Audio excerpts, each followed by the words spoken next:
Air sangat menakjubkan. Ya, baguslah. Berarti kamu sudah menghargai lebih dari 70% dirimu, lebih dari 70% semua orang lain, dan seluruh makhluk hidup di bumi. Air tidak pernah habis dan menjadi penopang kehidupan kita. Betul, air adalah penopang kehidupan. Tanpa air, tidak akan ada kehidupan. Setidaknya, itulah yang kita tahu. Dari mana air berasal? Kalau kau mau mengetahui dari mana air berasal, kita harus kembali ke 4,4 miliar tahun lalu, ketika bumi dan bulan baru-barunya terbentuk, dan masih sangat panas. Kita menamai era itu sebagai Eon Hadean, di mana permukaan bumi masih berupa bebatuan leleh yang amat panas. Tidak ada tempat untuk air.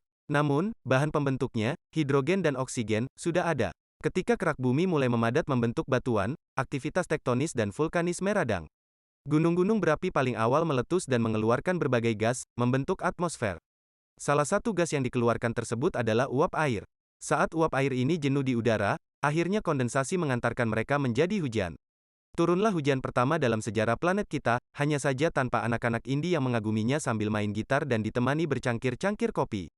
Para ilmuwan memperkirakan bahwa hujan pertama ini tidak berlangsung selama beberapa jam atau beberapa hari, melainkan beberapa ribu tahun. Jadi, kalau kau pikir hujan berhari-hari itu malapetaka, itu masih ecek-ecek dibandingkan hujan pertama ini.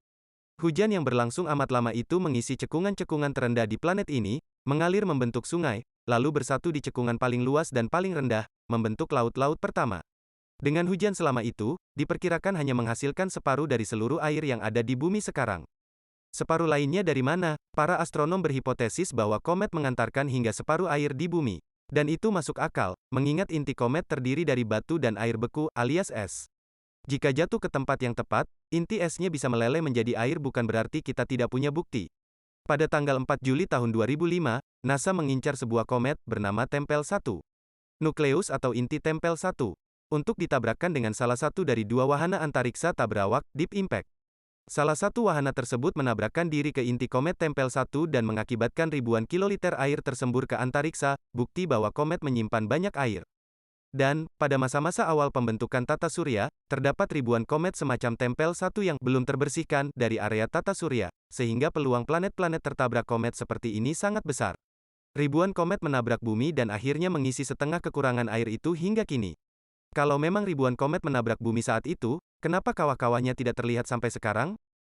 Karena batuan di bumi terus mengalami pergerakan dan daur ulang melalui proses-proses tektonik.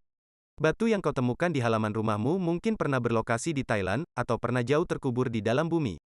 Bahkan, samudra, laut, dan danau yang menampung air di bumi juga tidak sama dari waktu ke waktu karena pergerakan lempeng. Dan, kenapa air tidak pernah habis? Jumlah air di bumi sejak pertama terbentuk sampai hari ini kurang lebih tetap sama. Air yang kamu minum itu sama dengan air yang diminum dinosaurus jutaan tahun lalu. Jadi, kalau kita mengenal saksi bisu di sejarah dikaitkan dengan bangunan atau kota, saksi bisu sejarah biologi bisa dibilang adalah air.